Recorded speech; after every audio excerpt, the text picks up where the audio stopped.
Özünün coşkun, lirik nakşları bilen keng halkımızdan kalbiden çonkur orun elvattan talantlık icadiyetçilerimiz hem nakşılarımızdan Avdat efendim mi? Bugünkü bu kişilikle atıp özünün Allah'ıydı yazgan nakşısını hep yaptık. Bundan birlikte huzuruna bakayım merhamet.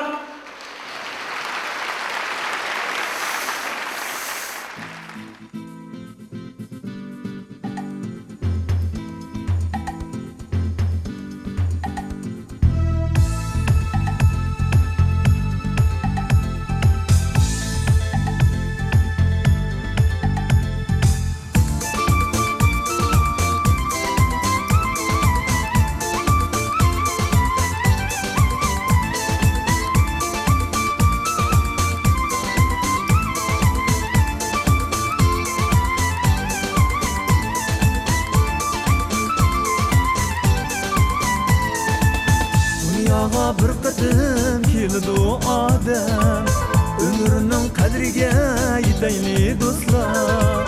Bu hayot mehmondan tabattur olam, olamdan armonsiz yetayli do'stlar. Bu hayot mehmondan tabattur olam, olamdan armonsiz yetayli do'stlar.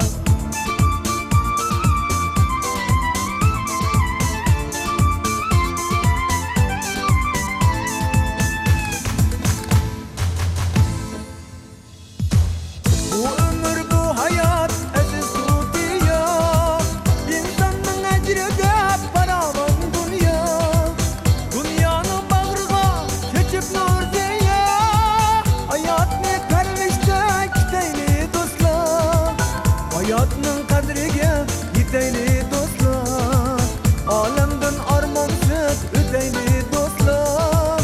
Dunyoga bir qatim kelimiz aram, fursatni vaqtida tutayli do'stlar.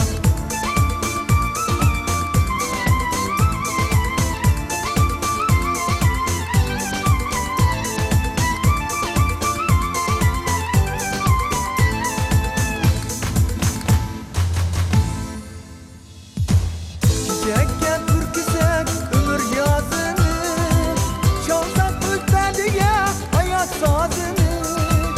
Yemeğimiz pişayman atlık lazını, fırsatni vaqtida tutayli do'stlar. Hayatның qadriga yetayli do'stlar, olamdan armonsiz o'tayli do'stlar. Dunyoga bir qatim kelimiz aram, fursatni vaqtida tutayli do'stlar. Dunyoga bir qatim keldi odam, ömrünün qadriga yetayli do'stlar. Bu hayot mehmondan tabattur olam, olamdan armonsiz o'tayli do'stlar. Bu hayot mehmondan tabattur olam, olamdan armonsiz o'tayli do'stlar. Hayotning qadriga yetayli